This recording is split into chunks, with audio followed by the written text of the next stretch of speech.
موسی علیه السلام د الله پاک نږدې بنده و او انده چې له الله پاک سره یې خبرې هم کړي او ځکه ورته موسی کلیم الله هم وایي. د قرآن کریم له آیتونو ښکاري چې عادتاً عاجز خوی یې درلود او همیشه به ویل چې رب انی ظلمت نفسی، ای ربه ما په ځان باندې ظلم کړی دی. یا دا چې رب انی لما انزلت الی من خیر فقیر، پروردګاره هره ښېګڼه چې تا پر ما نازله کړې زه هغې ته اړ یمه، زه ورته احتیاج یمه. په صحیح بخاري کې له ابن عباس رضی الله عنه څخه روایت شوی چې له رسول الله صلی الله علیه وسلم نه یې اورېدلي چې یوه ورځ موسی علیه السلام د بني اسرایلو یوې ډلې سره و چې یو کس ورته راغی او پوښتنه یې ترې وکړه. یا په بل روایت کې راځي چې موسی علیه السلام بني اسرایلو ته بیان کوه او خلکو باندې سخت تاثیر کړی و او خلکو ترې پوښتنه وکړه چې آیا تر تا به بل پوه څوک وي؟ ځکه چې موسی علیه السلام ډېر ښه تقریر وکړو، آواز یې وکړو، نو خلکو فکر کوه چې تر ده به بل څوک پوه نه وي. نو همدغه پوښتنه ترې یو کس یا بني اسرایلو وکړه چې موسی علیه السلام ورته وویل چې نه، تر ما بل پوه څوک نشته او زه یمه. الله پاک موسی علیه السلام ته درس ورکوي چې اناني یا ځان خوښۍ نه دې ډډه وکړي، او دا زموږ لپاره هم درس دی، ځکه انسان د الله پاک له مرستې پرته هیڅ شی هم نه دی. او موسی علیه السلام ته لازمه وه چې ویلي وای الله پاک ښه پوهیږي او علم یې راجع کړی وی الله پاک ته، ځکه دا زه یا انا کلمه الله پاک نه خوښوي او دا به فرعون کاروله، ویل به انا ربکم الاعلی، لوی رب یم زه ستاسې، نعوذ بالله، او هر څه کې به یې په ځان تکیه کوله. همدغه شان قارون به هم هر نعمت ځان ته منسوبوه. همداسې به بني اسرایلو هم ویل چې موږ د الله پاک نعوذ بالله اولادونه یو او موږ هغه ته ګران یو. نو الله پاک موسی علیه السلام ته تأدیب ورکوي یا ښودنه ورته کوي. نو یې ورته وحیه وکړه چې ای موسی، تر تا زما یو بل بنده شته چې هغه ډېر پوه دی تر تا نه. قرآن کریم کې د هغه نیک بنده نوم خضر یاد شوی دی. ځینې خلک ورته خضر وایي، نه، اصلي نوم یې خضر دی، د خې په زبر یا فتحه باندې. علما په دې متفق دي چې دا خضر دی. نوم یې خضر یاد شوی، یوازې همدې کیسه کې یو ځل نوم یادونه شوې ده. ځینې علما وایي چې دی پیغمبر و، ځینې وایي چې نه و پیغمبر، خو بالاخره اتفاق په دې ده چې د الله پاک یو نیک او صالح بنده و. موسی علیه السلام الله پاک څخه غوښتنه کوي چې دغه کس ته لار ور وښایي. الله پاک ورته فرمایي چې یو کب له ځان سره واخله او په یوه سبد یا ټوکرۍ یا هغه خرما چې پکې لیږدول کیږي چې په عربي کې ورته مکتل وایي، هغه شي کې واچوه او په سفر روان شه. هر ځای کې چې درنه دغه کب لا درکه شو، هملته زما هغه نیک بنده سره ملاقات کوی شي. موسی علیه السلام سره یو ځوان و چې د خدمت به یې کوه او نوم یې یوشع بن نون و او د موسی علیه السلام شاګرد هم و چې بیا وروسته بني اسرایلو کې پیغمبر شوی هم دی. موسی علیه السلام خپل خادم ته وویل چې زه په دغه سفر روانېږم او تر هغه به خپل سفر پای ته ونه رسوم تر څو چې د دواړو سیندونو یو ځای کېدو یا مجمع البحرین ته ونه رسېږم، که نه نو زه به تر ډېره وخته پورې همداسې روان یم. یعنې د علم د زده کولو قصد چې موسی علیه السلام وکړو، ستړیا یې پکې ومنله، عزم یې پیاوړی شو. مجمع البحرین یا د سیندونو یو ځای کېدو ځای په اړه علماو بېلابېل نظرونه ورکړي. سید قطب رحمه الله په خپل تفسیر فی ظلال القرآن کې ویلي چې مجمع البحرین د روم او قلزم بحرونو یو ځای کېدو ځای دی، یعنې سور سمندر او سپین چې سره ګډیږي او دا په سور سمندر یا بحر الاحمر کې هغه ځای دی چې د خلیج او سویس سمندرونه سره یو ځای کېږي. سیوطي رحمه الله ویلي دي چې قتاده رضی الله عنه دا د روم او فارس بحر بللی دی چې د مشرق او مغرب بحر دی، هلته دا ځای دی. مفسر ابو زهره وایي هغه سیمه چې موسی علیه السلام ورته له مصر نه د خضر علیه السلام سره د ملاقات لپاره ورغلی و د سینا او اردن سیمه ده، یعنی موسی علیه السلام له مصر نه اردن او سینا ته نږدې دغه سیمې ته ورغلی و. خو په هر صورت هر ځای چې و موسی علیه السلام یې په لټه کې و. هغه د سفر نښه یا کب واخیست او خپل خادم یې له ځان سره روان کړ. دا نو د زده کړې او علم ترلاسه کولو سفر و چې پیل شو. دوی روان شول او اوږده موده یې سفر وکړ. کله چې هغه ځای ته ورسېدل د دمې لپاره تم شول. موسی علیه السلام او د هغه ملګري د یوې لویې تیږې خواته دمه کوله. په یوه روایت کې راځي چې دواړه ویده شول. په بل روایت کې راځي چې موسی علیه السلام ویده شو او ملګری یې ورته ناست دی چې یوه عجیبه پیښه وشوه. د دوی څنګ کې د اوبو یوه چینه یا ویاله وه چې سیند ته یې لاره وه. هغه ماهي عقب د الله پاک په قدرت سره ژوندی شو او له ټوکرۍ نه یې ټوپ کړې او ویالې ته یې ځان وغورځاوه او سیند کې یې لاره وکړه. د موسی علیه السلام خادم یوشع علیه السلام دا ننداره ویني او حیران ورته پاتې دی. خو موسی علیه السلام یې له خوبه ویښ نه کړ او فکر یې وکړ چې کله ویښ شي کیسه به ورته وکړي. خو کله چې موسی علیه السلام ویښ شو سملاسي حرکت پیل کړ او له یوشع بن نون علیه السلام نه هر څه هیر شول چې کیسه ورته وکړي. دواړه بیا په سفر روان شول او یوه ورځ او شپه یې تقریبا مزل وکړ. موسی علیه السلام وږی شو او خادم نه یې وغوښتل چې خواړه راواخلي چې ویې خوري ځکه سفر یې ډېر ستړی و. کله چې ټوکرۍ یا سبد ته وکتل ور په یاد شول. موسی علیه السلام ته یې وویل دا څه وشول؟ کله چې موږ د هغه ګټ یا تیږې سره دمه کړې وه په هغه وخت کې کب ته زما پام نه شو او شیطان زه داسې په غفلت کې واچولم چې تا ته د هغه کیسه وکړم او د هغه یادونه رانه هیره شوه. کب خو په عجیبه ډول ووت او په سیند کې لاړو. موسی علیه السلام ورته وویل موږ خو د همغه ځي په لټه کې وو او دا همغه نښه ده چې الله پاک موږ ته راښودلې. نو هغوی دواړو په خپلو پلونو یا قدم په قدم په شا ستانه شول تر دې چې همغه ځای ته ورسېدل. کله چې هلته ورسېدل موسی علیه السلام یو کس ولید چې په کالیو کې ځان او مخ پټ کړی دی او غږ یې پرې وکړ چې السلام علیکم. هغه ورته وکتل او ویې ویل په دې سیمه کې څوک سلام نه اچوي، یعنې د خلکو عادت نه دی دلته چې سلام دې واچوي. په یوه روایت کې راځي چې هغه موسی علیه السلام وپېژانده، خو په بل روایت کې راځي چې موسی علیه السلام ورته وویل زه موسی یم. هغه ترې پوښتنه وکړه چې د بني اسرائیلو موسی؟ ویل هو. موسی علیه السلام پوه شو چې همدا خضر علیه السلام دی. سملاسي یې ترې غوښتنه وکړه چې آیا زه له تا سره پاتې کیدای شم تر څو چې ته ماته همغه علم را زده کړې چې تا ته درښودل شوی دی، یعنې الله پاک تا ته چې کوم علم ښودلی هغه ما ته را زده کړي. هغه ورته په ځواب کې وویل ته له ما سره په دغه کار کې صبر نشي کولی، یعنې دغه علم چې زه تا ته زده کوم او داسې کارونه به له ما نه کیږي د الله پاک په امر باندې چې ستا له صبر او حوصلې نه به پورته وي او تا ته به د منلو نه وي.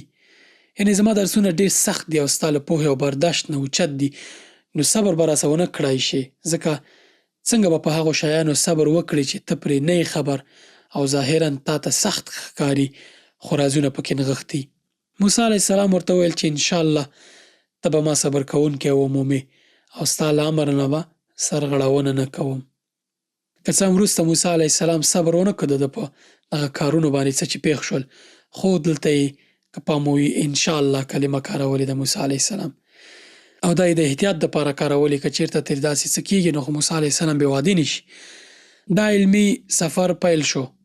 خضر علیه السلام استاد او موسی علیه السلام زده کوونکی شو، خو د سفر په پیل کې خضر موسی علیه السلام ته یو شرط کېښود چې کله ما سره یې او هر څه وینې نو پوښتنه به رانه نه کوې تر هغې چې زه پخپله درته د هرې پوښتنې ځواب درکړم. دوی روان شول. نږدې سیمه کې یوه دره وه، نو یوه کښتۍ راغله. د کښتۍ خاوندانو خضر علیه السلام وپېژندو چې د الله پاک نیک بنده دی او وړاندیز یې ورته وکړ چې په خپله کښتۍ کې یې وړیا ولېږدوي. دوی دواړه هم پکې سپاره شول. د لارې په اوږدو کې خضر علیه السلام موسی علیه السلام ته وویل چې ای موسی، الله پاک تا ته داسې علم درکړی چې زه پرې نه پوهېږم او ما ته یې داسې علم راکړی چې ته پرې نه پوهېږې. دی په خبرو بوخت و چې یوه مرغۍ راغله او سمندر کې یوه دوه وارې مخوکه ښکته کړه او اوبه یې ترې وڅښلې. خضر علیه السلام موسی علیه السلام ته وویل زما او ستا علم د الله تعالی له علم دومره نه کموي لکه دې مرغۍ چې د بحر له اوبو نه څومره کمې کړي. یعنې زما او ستا علم چې ټول راټول کړو دومره هم نه دی لکه مرغۍ چې څومره اوبه وڅښلې او د سمندر اوبو مثال لکه د الله تعالی علم. خضر علیه السلام دغه وخت کې د کښتۍ یوه لرګي ته پام شو او رامات یې کړ. موسی علیه السلام ورته وویل دغو خلکو ته وپېژندې او وړیا د کښتۍ کې لیږدوي، خو ته د دوی کښتۍ سورۍ کوې چې خلک غرق شي خضر علیه السلام ورته وویل ما درته نه ویلي چې ما سره صبر نشي کولی؟ موسی علیه السلام ورته وویل زما نه هیر شوي وو. له همدې سره د موسی او خضر علیه السلام ترمنځ د عجایبو او له رازونو ډکې پیښې او یو بل سره بحث پیل شو. راځئ ستنېږو د کهف صورت 80 آیت ته. د آیتونو په ترجمه کې د موضوع ډېره ښه واضح کیږي او د دوی دواړو ترمنځ څه پیښ شول د آیتونو په ژباړو تفسیر کې بیانوو. اعوذ یعنی پناه غواړم بالله په الله پاک باندې من الشیطان الرجیم له شیطان راټل شوي یا شیطان شړل شوي څخه. بسم الله الرحمن الرحیم یعنی شروع کوم په نوم د الله چې ډیر مهربان او پوره رحم لرونکی دی. وَإِذْ قَالَ مُوسَى لِفَتَاهُ لَا أَبْرَحُ حَتَّى أَبْلُغَ مَجْمَعَ الْبَحْرَيْنِ أَوْ أَمْضِيَ حُقُبَةً. وَإِذْ قَالَ مُوسَى لِفَتَاهُ اے محمد صلی الله علیه وسلم دوی ته هغه قصه واوروه چې موسی علیه السلام ته پیښه شوې وه کله چې موسی علیه السلام خپل خدمتګار ته ویلي و چې لا أبرح حتى أبلغ مجمع البحرين أو أمضي حقبة.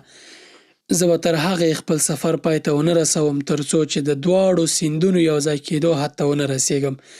او امضي حقبه کنه نو زه به تر ډېره وخته پورې همداسې روان یم.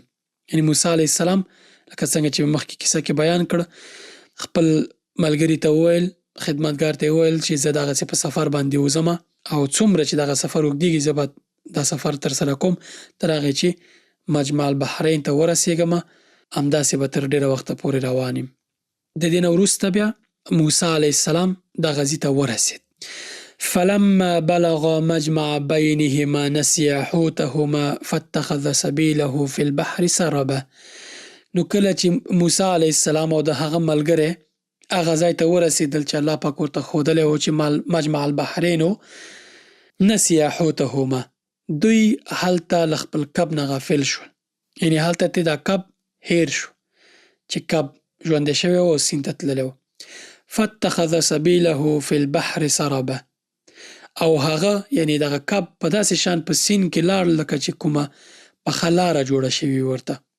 فلما جاوز قال لفتاه آتنا غداءنا لقد لقينا من سفرنا هذا نصبا.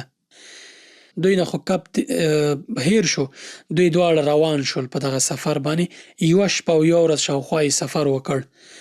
قال لفتاه موسی علیه السلام یو ځای کې وږی شو او دواړو دمه وکړه بیا ورته ویل چې راواخله دا ډوډۍ هغه خوراک هغه مایي چې موږ راخیستی د خوراک دپاره هغه ځان سره راواخله. آتنا غداءنا راواخله دغه ډوډۍ یا سباناری چې موږ برابر کړی هغه راواخله. لقد لقينا من سفرنا هذا نصبا. د نن ورځې په سفر کې خو موږ ډېر ستومانه شو ډېر زیات ستړي شوي یو. قال أرأيت إذ أوينا إلى الصخرة فإني نسيت الحوت وما أنسانيه إلا الشيطان أن أذكره واتخذ سبيله في البحر عجبا. خدمتګار موسی علیه السلام ته وویل آیا تا ولیدل چې څه وشول؟ اذ اوینا الى الصخرة کله چې موږ د هغه ګټې یا لویې تیږې سره دمه جوړه کړې وه. فإني نسيت الحوت وما أنسانيه إلا الشيطان أن أذكره. هغه وخت کې کب ته زما پام نشو او شیطان زه داسې په غفلت کې واچولم چې تا ته د هغه یادونه وکړم. دا هم راتنه هیر شو چې تا ته زه یادونه وکړم.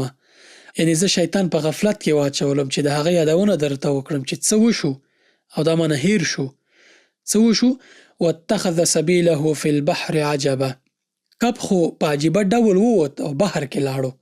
موسی علیه السلام ورته وایي قال ذلك ما كنا نبغي فارتد على آثارهما قصصا. قال ذلك ما كنا نبغي. موسی علیه السلام ورته ویل موږ خو ته همدغې په لټه کې وو همدغه غځی دی چې موږ ته راښودل شوی او موږ یې په لټه کې وو. فارتد على آثارهما قصصا. نو هغوی دواړه په خپلو پلونو یا قدمونو قدم په قدم په شا ستانه شول. یعنې دا همغه مقصد دی چې الله پاک یې موږ ته سپارښتنه کړې وه او موږ پسې راوتلي یو. کله چې دوی بیرته ستانه شول خپلو قدمونو باندې بیرته ستانه شول همغه تیږې شاوخوا لاړل نو اوس دوی خپل مقصد ته رسیږي. فوجد عبدا من عبادنا آتيناه رحمة من عندنا وعلمناه من لدنا علما. فوجد عبدا من عبادنا نو هلته هغوی زموږ له بندګانو څخه یو بنده وموند، آتیناه رحمة من عندنا، چې هغه ته موږ له خپلې خوا نه رحمت او سرلوړي ورکړې وه.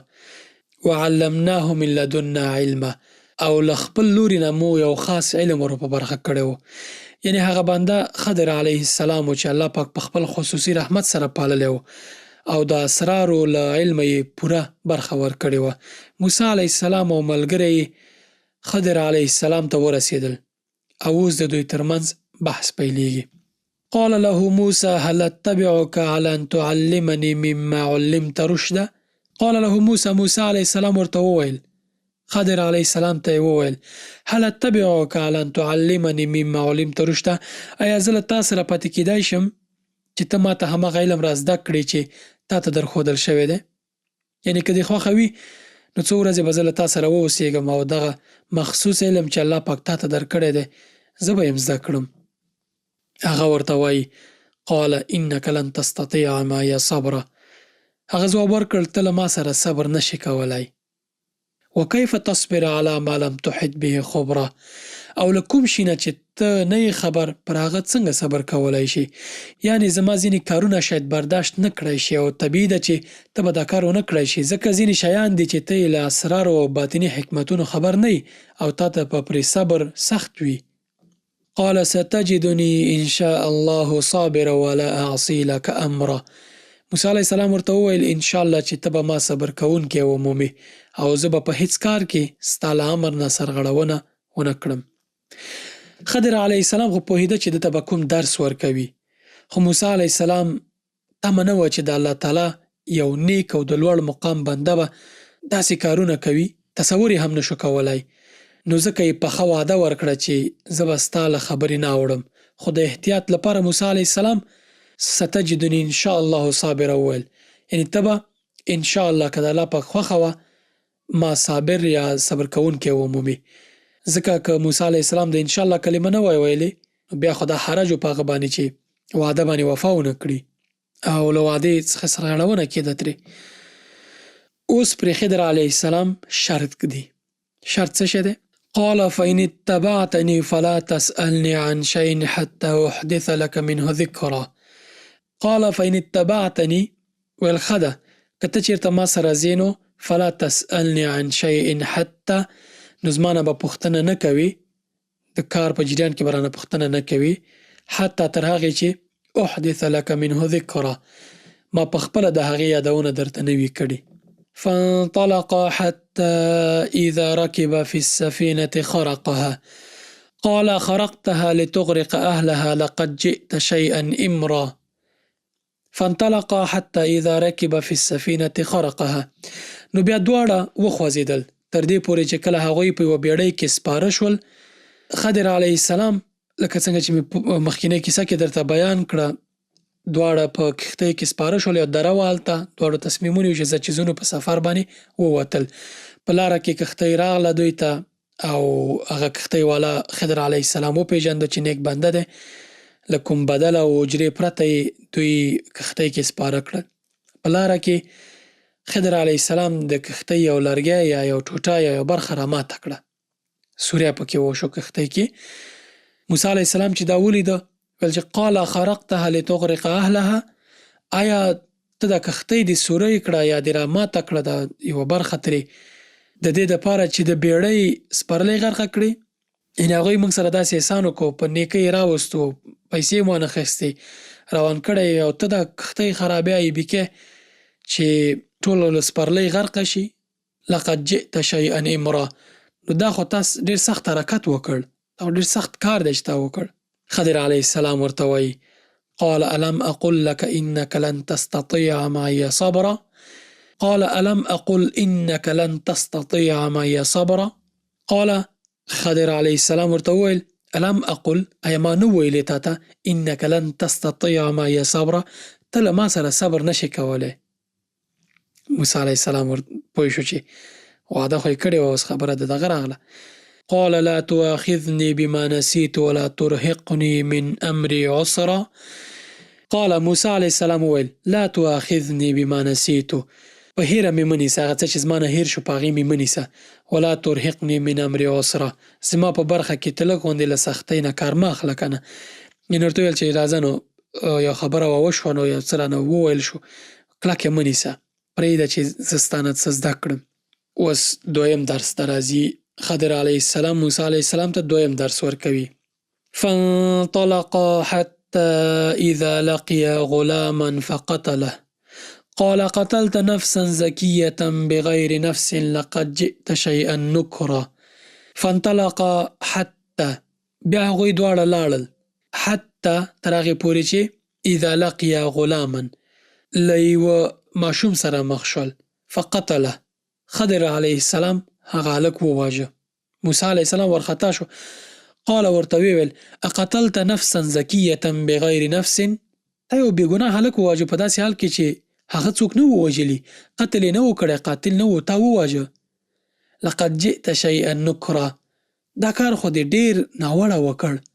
په تفسیر کې راځي چې یوه کلي ته نږدې څو هلکانو په خپلو منځونو کې سره لوبې کولې. د دوی په منځ کې یو هلک و چې ډېر ښکلی او هوښیار او پوه ښکارېدو. خضر علیه السلام هغه ونیو او مړ یې کړ او له هغه ځایه په تلوار سره روان شول.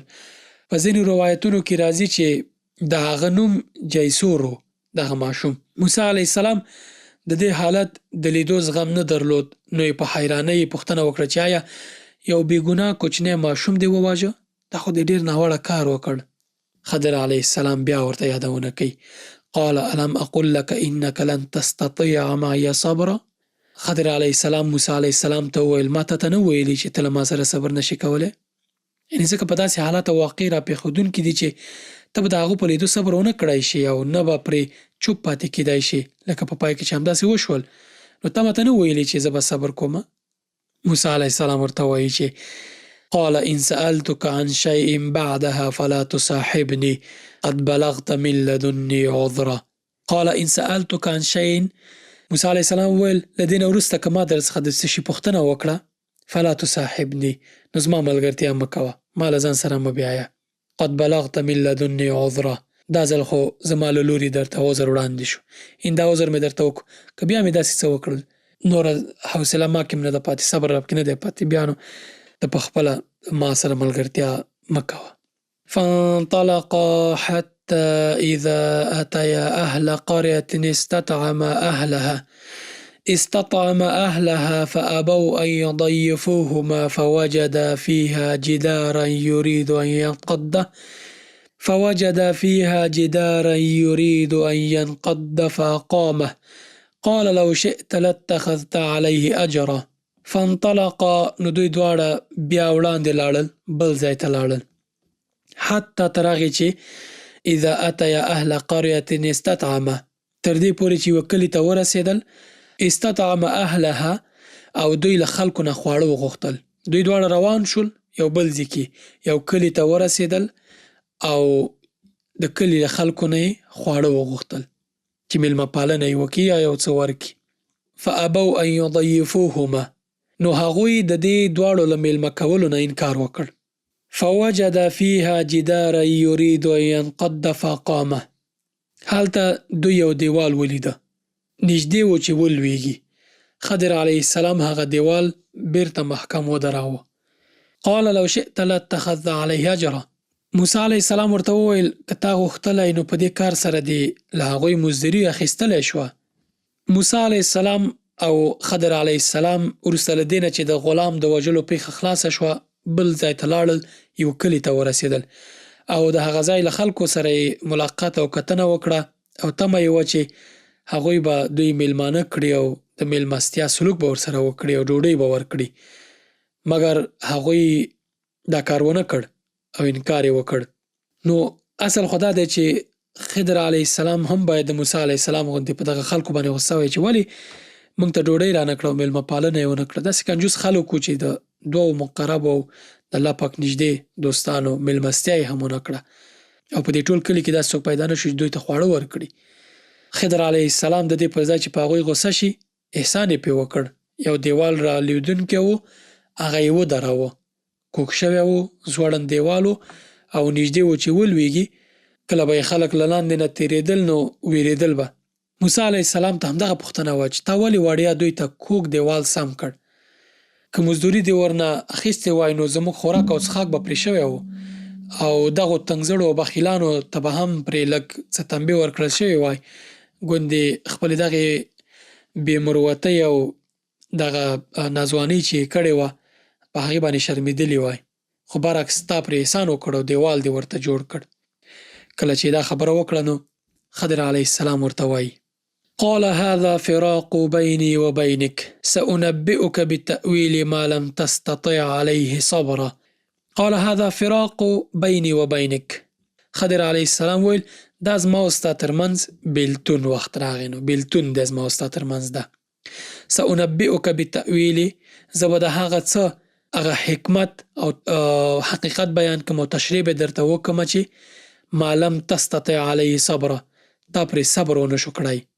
یعنې له واده سره سم ښایي چې ته اوس له ما ځینې جلا شي، ځکه له ما سره دې ملګرتیا ونه کړای شوه، لیکن له جلا کېدو څخه مخکې غواړم چې د هغو تیرو درې واړو پیښو پټ اسرار درته ښکاره کړم چې ولې ما دغه کارونه وکړه، ولې مې کښتۍ سوری کړه، ولې مې غلام یا ماشوم یا هلک وواژه او ولې مې د دیوال ودراوه.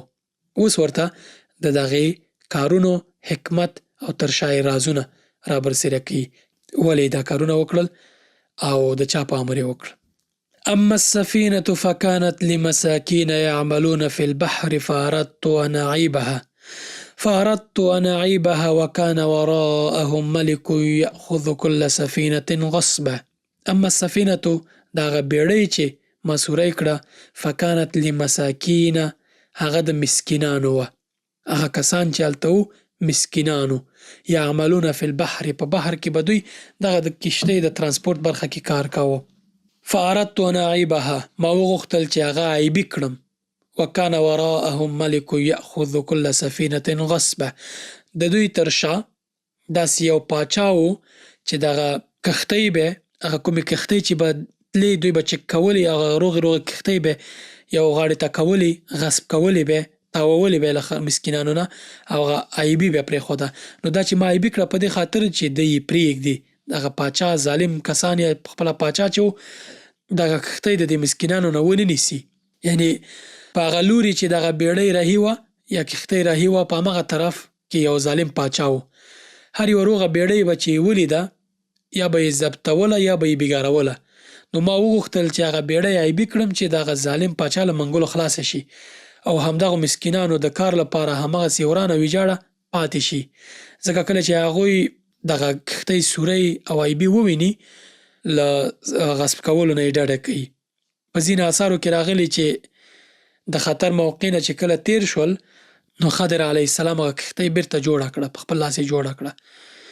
اوس پوښتنه دا ده چې دا کښتۍ چې چا چلوله دا مسکینان ولې ویل شوي دوی ته؟ مسکین هغه چاته ویل کېږي چې عاید یې د ژوند له لګښتونو نه کم وي. یعنې یو مامور دی 10,000 معاش دی، 12,000 معاش دی، خو د مصارف 15,000 دي، دا خپل معاش باندې د مصارف نشي پوره کولی، دغې ته مسکین وایي. څنګه چې قرآن کریم کې هم راغلي چې صدقې د مسکینانو فقیرانو نورو دپاره دي. مسکین او فقیر منځ کې هم دا فرق دی. فقیر هغه څوک دی چې هېڅ نه لري، بېوزلی، او مسکین هغه څوک دی چې یو څه لري خو بسنه ورته نه کوي، په دوی باندې هم زکات کېږي. نو ځکه ورته وایي چې دغه کښتۍ چې چا چلوله دوی به مزدوري کوله خو پوره کولی یې نه شوله، او هلته ویره وه چې هغه پاچا به دوی نه کښتۍ واخلي، نو ځکه ما دا عیبي کړله. د دې او نورو د موضوعاتو درسونه درته وروسته وایم چې موږ ته پکې درس څه دی او عبرت پکې څه دی او لا نور حکمتونه پکې الله پاک څه بیان کړي دي. واما الغلام فكان ابواه مؤمنين فخشينا ان يرهقهما طغيانا وكفرا. واما الغلام هغه هلک چې و فکان ابواه مؤمنین، د مور او پلار مؤمنانو، الله پاک ایمان لرونکي وو. فخشینا نو موږ وویریدو ان یرهقهما طغیانا و کفرا، چې دغه هلک به په خپلې سرکشۍ او په خپلې مینې او په خپل هغه د اولادتوب څه لیوالتیا چې ورسره مور او پلار لري د دغې له امله به هغوی یعنې د ده مور او پلار به کافران شي، کفر ته به ځان سره بوځي. فأردنا ان یبدلهما ربهما خیرا منه زکاة واقرب رحمه. فأردنا ان یبدلهما ربهما خیرا منه، له دې امله موږ وغوښتل چې د هغوی رب د هغه ماشوم په بدل کې هغه مور او پلار ته تر هغه اولاد بهتره ورکړي. خیر منه زکاتن چې تر هغه بهتره وي، تر پخواني هغه وژل شوي ماشوم نه چې دوی دواړه هغه به هم کافر کېدو، دوی به هم کافران کول. الله پاک وغوښتل چې تر هغې بهتره اولاد ورکړي چې نیک اخلاقي، پاکي، او له ده نه ښه وي و اقرب رحمه او په خپل مور او پلار باندې صله رحمي ولري او نږدې وي.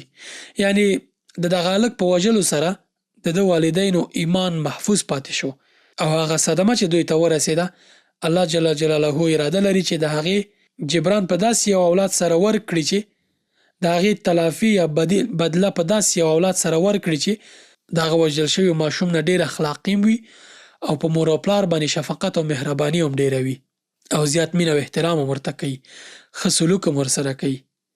او ویل کېږي چې وروسته له هغې نه الله پاک هغوی ته یو صالحه نجلۍ ورکړه چې یو نبي ته په نکاح شوه او یو بل نبي ورڅخه پیدا شو چې په دې وسیله له دوی څخه یو لوی امت منځته راغی. الله پاک ته معلومه ده چې څه ډول بدله به وي، خو روایتونو کې داسې راغلي چې الله پاک دغه بدله ورکړې. د دې دوو آیتونو مبارکو ژوره معنا دا ده چې که چیرې مؤمن پلار او مور د خپل دین د ساتلو لپاره خپل اولاد له لاسه ورکړي، دا ورته بهتره ده تر دې چې د اولاد په مینه کې داسې ډوب شي چې له امله یې کافران شي. یعنې د مؤمن لپاره د دین ساتل د اولاد له لاسه ورکولو څخه لومړیتوب لري. د مسلمان لپاره آخري غوراوی یا ټاکنه دین دی، عقیده ده. او ویل کېږي چې الله پاک د خضر علیه السلام په لاس د وژل شوي ماشوم مور او پلار ته تر هغه بهتره اولاد ورکړ چې په هغوی ډېر مهربان او دیندارو.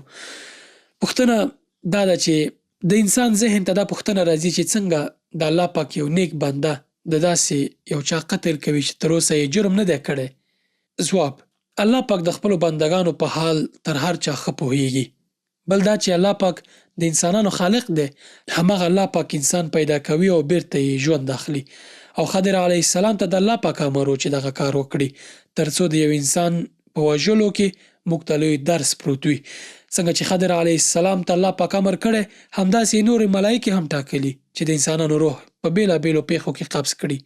څوک په چاودنه کې مري، څوک په ټکر کې، څوک په مرض او څوک وژل کېږي او څوک په اوبو کې غرق کېږي. او د انسانانو ژوند اخیستو لپاره الله پاک بېلابېل اسباب برابر کړي. همغه شان کار یې د خپل یو نیک بنده په لاس باندې وکړ چې هغه ماشوم نه یې ساه واخیسته.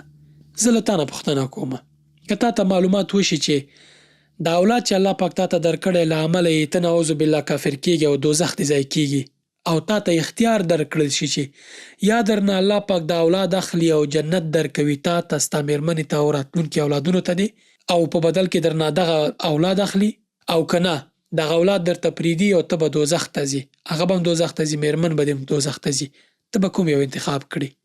موقته دنیا که دایمي ژوند یا آخرت؟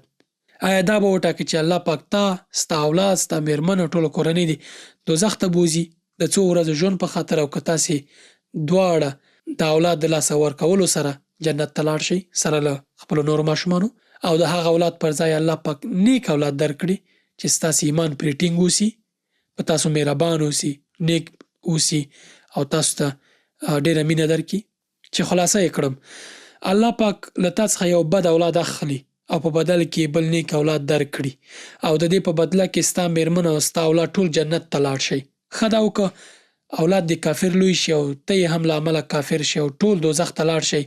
د څو ورځې دنیایي ژوند په بدل کې تاسې ټول دوزخ ته لاړ شئ، ته به کوم یو وټاکې؟ زه خو پخپله آخرت او پکې جنت ټاکم، په ډاډ یې وایم، ځکه اولاد د الله پاک مال دی او زه د اولاد ابدي خوشبختي او د ځان او د خپلې مېرمنې او کورنۍ دایمي خوشبختي او ابدي ژوند غواړم چې هغه د الله پاک رضا او جنت دی. ځکه دا ستا اولاد به یوه ورځ مري، که ته وغواړې که نه، خو آیا دا بهتره نه ده چې د اولاد په امتحان کې الله پاک راضي کړي او د الله پاک پرېکړه ومني او جنت وګټي د ځان، د مېرمنې او اولاد لپاره؟ د ابراهیم علیه السلام کیسه مو په یاد ده چې الله پاک یې امتحانوي او ترې وغوښتل چې خپل زوی اسماعیل علیه السلام ذبح کړي. ابراهیم علیه السلام په هغه امتحان کې کامیاب شو. اولاد لکه څنګه چې قرآن کریم ویلی ازموینه ده، انما اموالکم و اولادکم فتنه، مال او اولاد ازمایښت دی. نو ځکه همدغه اولاد الله پاک له هغه مور او پلار نه واخیسته، په بدل کې ښه اولاد هم ورکړو، د هغوی ایمان هم ثابت وټاکو. هغه ماشوم لپاره هم دا بهتره ده چې د خضر علیه السلام په لاس ووژل شو، ځکه که هغه غټ شوی و الله پاک خو پوهېدو چې دی به کفر انتخابوي، نو الله پاک مخکې له دې چې د کفر انتخاب کړي د هغه په ګټه هم وه چې ووژل شو، ځکه په ماشومتوب کې خو هغه معصوم و، نو الله پاک به هغه هم جنت ته بیایي. نو ټوله ګټه ده، په دې کې هیڅ تاوان نشته دی. انسان ته پکې تاوان ښکاري خو سراسر ګټه ده. او پاتې شوه دغه دیوال موضوع چې کوږ شوی و، زوړند شوی و او د غورځېدو په حال کې و. دغه کلي خلکو دوی ته میلمستیا هم ورنه کړه، خو خضر علیه السلام د دیوال ودروه او موسی علیه السلام ورته وویل چې ولې دې دا کار وکړو. اوس یې ورته دلیل وایي. واما الجدار فكان لغلامين يتيمين في المدينة وكان تحته كنز لهما وكان أبوهما صالحا فأراد ربك يبلغ أشدهما ويستخرج كنزهما رحمة من ربك وما فعلته عن أمري ذلك تأويل ما لم تستطع عليه صبرا. واما الجدار او هغه دیوال چې و، دغه دیوال معامله و چې وه، فکان لغلامین یتیمین، دا د دوو یتیمانو هلکانو و چې په دغه ښار کې اوسېدل، فی المدینه په دغه ښار کې اوسېدل، وکان تحته کنز لهما، او د دې دیوال لاندې د دغو دواړو یتیمانو دپاره خزانه وه. وکان ابوهما صالحا، او د هغو ماشومانو پلار یو ښه سړی و. فاراد ربک ان یبلغ اشدهما، نو الله پاک وغوښتل چې دغه دواړه ماشومان ځوانۍ ته ورسیږي. ویستخرج کنزهما رحمة من ربک، او په خپله دغه خزانه راوباسي، دا ستا د رب د رحمت په اساس شوي دي. وما فعلته عن امري، دا ما په خپله څه نه دي کړي، خپله خوښه مې نه دي کړي، دا ستا د رب امر شوی و. نو اوس ورته وایي چې ذلک تأویل ما لم تستطع علیه صبرا، دا د هغه څه تأویل، تشریح، حقیقت او حکمت دی چې تا پرې صبر نشو کولی او ما درته بیان کړ. د موسی علیه السلام او خضر علیه السلام ترمنځ دغه داستان تر همدې ځای و. 3 درسونه ورکړل او د 3 درسونو حکمت یې ورته بیان کړ. یعنی که دغه دیوال لیدلی وای، دغه یتیمانو خزانه به چې ترې لاندې ښخ کړه شوې وه، رابرسېره شوې وه او بدنیتو خلکو به وړې وای. د دغو یتیمانو پلار یو ښه صالح سړی و او د هغې د نیکي په لحاظ الله پاک اراده داسې وشوه چې د دغه یتیمانو مال دې وساتل شي. نو خضر علیه السلام وایي چې ما د الله جل جلاله په حکم هغه دیوال سم کړ، ځکه چې هغه هلکان له زلمیتوب څخه وروسته د خپل پلار خزانه وموندلی شي، او څنګه چې خضر علیه السلام مقرر کړی، هغوی ته به هم همداسې لاره ور وښایي چې خپله خزانه راوباسي. پوښتنه دا ده چې ولې الله پاک په هغه کلي کې یو څوک ونه ټاکه چې دغه ماشومانو د پټې خزانې او شتمنۍ په اړه معلومات ورکړي او هغه یې ورته وساتي، او د دې پر ځای خضر علیه السلام یو لرې ځینه وټاکه چې دغه دیوال جوړ کړي او دا راز یې ورته وښوده. په پورتني آیت کې به ستاسو پام شوی وي چې کله موسی او خضر علیهم السلام دې کلي ته ورغلل او له خلکو یې خوراک او څښاک وغوښت، خلکو ترې انکار وکړ او څه یې ورنه کړل. خلک څه بخیل او کنجوسانو چې دوی یې میلمانه نه کړل او میلمه پالنه یې ورته ونه کړه، چې په ټول کلي کې داسې څوک پیدا نشي چې ستړو مسافرو ته یو مړۍ ډوډۍ ورکړي. نو له آیته واضح ښکاري چې ټول کلي کې یو ښه سړی نه و چې ټول وکسترګي او کنجوسانو. که دوی کوم یو تن ته د دغې پټې خزانې معلومات شوي وای، آیا هغه ماشومانو ته به چا پرېښې وه؟ څومره جنجالونه به ترې جوړ وو. که هلته یو نفر وای او د خزانې معلومات یې لرلی، هر څه به یې ځان لپاره اخیستي وو، او که خلک پرې خبر شوي وای، خو څه شر به جوړ په کلي کې، د داسې کنجوسانو په کلي کې چې خزانه پیدا شي، څه قتلونه یو بل وژل به پرې ونه شي او څوک به چاته به ورسیږي. یتیمان خو به ترې پرېږده چې هغوی ته به څه برخه ونه رسي، بلکې کلي کې به یو شر جوړي. نو همدې په خاطر باندې الله پاک لرې ځای کې خضر علیه السلام وټاکو. دا کې حکمت دا و چې دغه دیوال یې ورته جوړ کړه چې ماشومان رالویان چې پخپله پیدا کوي. په دغو 3 پیښو کې د کښتۍ سوري کولو، د ماشوم وژلو او د دیوال جوړولو کې حکمت پخپله الله تعالی په تېرو څو آیتونو کې واضح کړی، خو موږ ته ترې درس او عبرت څه دی. د موسی او خضر علیهم السلام ترمنځ دغه کیسه کې الله پاک انسانانو ته په ځمکه کې د ټولو پیښو تر شا د مخفي الهي حکمتونو او رازونو پرده پورته کوي چې انسانان د مصیبتونو، قتلونو په دنیا کې روانو نورو پیښو نالیدلي اړخ ته متوجه کړي او په دې اړه د شک کوونکو شک لرې کړي او د پوښتنو ځواب ووایي. موږ انسانانو ته همیشه د هرې پیښې او هر څه ظاهري بڼه ښکاري. د پردې تر شا یا په غیبو موږ نه پوهیږو. په دې هر څه الله پاک ښه پوهیږي.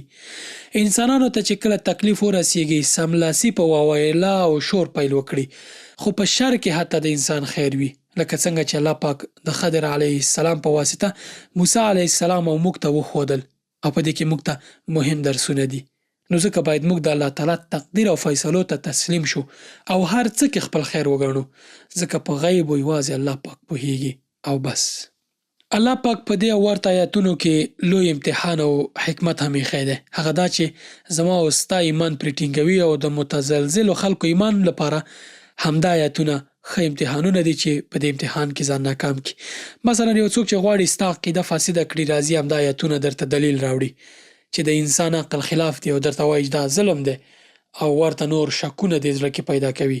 د چا ایمان چې متزلزل وي زړه کې په رښتیا شک پیدا شي، خو د چا چې ایمان قوي وي هغه له داسې آیتونو لوی درسونه ترلاسه کوي او وایي چې زه د الله پاک په فیصلو او غیبو باندې ایمان لرم او د الله پاک هره پریکړه کې حکمت او خیر وي. الله پاک دا نه خوښوي چې بنده دې هر څه د ځان لپاره منسوب کړي، لکه داسې فکر وکړي چې زه تر هر چا ډېر پوه یم، زه تر هر چا ډېر قوي یم. د انانیه کلمه کې تکبر دی. الله پاک دغه کلمه نه خوښوي. فرعون به هم دا خبره کوله چې زه انا ربکم الاعلی، زه ستاسو لوی رب یم نعوذ بالله.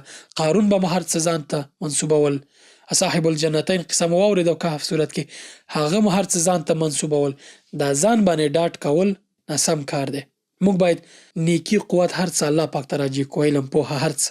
ځکه خو به پیغمبر صلی الله علیه وسلم همیشه دعا کوله چې اللهم لا تکلنی الی نفسی طرفة عین، ای ربه ما خپل ځان ته یوه ثانیه مه پرېږده، بې له تا هېڅ نه یم ای ربه.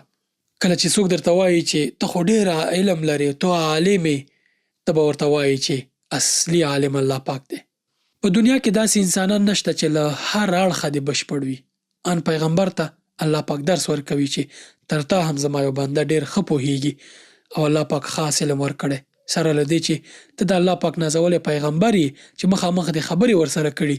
خو که داسې فکر کوي چې ته تر ټولو پوه یې، تر تا زه پوه بندګان نور هم لرم ای موسی. بل درس چې موږ ته د موسی او خضر علیه السلام په کیسه کې پروت دی، د علم د زده کړې لپاره ستړیا ګالل او صبر کول. موسی علیه السلام د دې درسونو زده کولو لپاره ډېر اوږد او ستړی سفر وکړ او دا یې عزم و چې که څومره هم دا سفر اوږدېږي تر هغه چې خپل مقصد ته نه یم رسېدلی، زه به ونه درېږم، روان به یم. موږ باید همیشه په دې فکر وکړو چې د هر مصیبت تر شا یو حکمت او خیر شته، د هرې تیارې تر شا رڼا شته. چې مصیبت څومره هم لوی وي باید په الله پاک نیک ګمان وکړو چې حتما له مصیبت سره سره خیر شته او هر څه الله پاک ته معلوم دي. ډېری کارونه ظاهرا موږ ته شر ښکاري خو حقیقت کې هغه خیر وي، خو موږ نه پوهیږو. د کهف صورت هغه آیت یې ښه بیلګه ده چې الله پاک خضر علیه السلام ته امر کړی و چې یو ماشوم ووژني او موسی علیه السلام د دې ماشوم په د وژل کېدو پیښه لیدو سره حیران شو. پوښتنه یې ترې وکړه چې ولې دې وواژه؟ خضر علیه السلام ورته حکمت بیان کړ چې الله پاک دغه ماشوم په دې خاطر باندې د وژلو امر یې وکړ چې د هغې مور او پلار نیکانو، مؤمنانو او د هغې په بدل کې الله پاک ښه اولادونه ورکړل. که دا ماشوم پاتې شوی وی، غټ شوی وی، خپل مور او پلار یې کفر ته بول ځان سره او د هغوی او دغه ماشوم سره تړاو په خاطر به مور او پلار کافران شوي وو، همغې په خاطر الله پاک امر وکړ. الله پاک له هغه مور او پلار نه اولاد واخیست.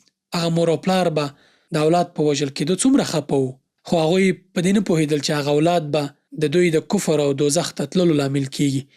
خو ورپسې الله پاک تر هغې بهتر او مؤمن اولادونه ورکړل، خو مور او پلار یې د مصیبت پر مهال په دې نه پوهېدل او له غیب او د خپل اولاد راتلونکي نه و خبر. خو الله پاک په هر څه ښه پوهیږي او دایما هر څه د مسلمان په خیر سرخوي. خو مسلمان دی چې عجله کوي او په خپل رب چې دته یې هر څه ورکړي چې لږ شی ترې واخلي سملاسي بدګمانه شي او تادي کوي. حال دا چې که صبر وکړي همغه مصیبت یې هم په خیر دی، بلکل په خیر دی.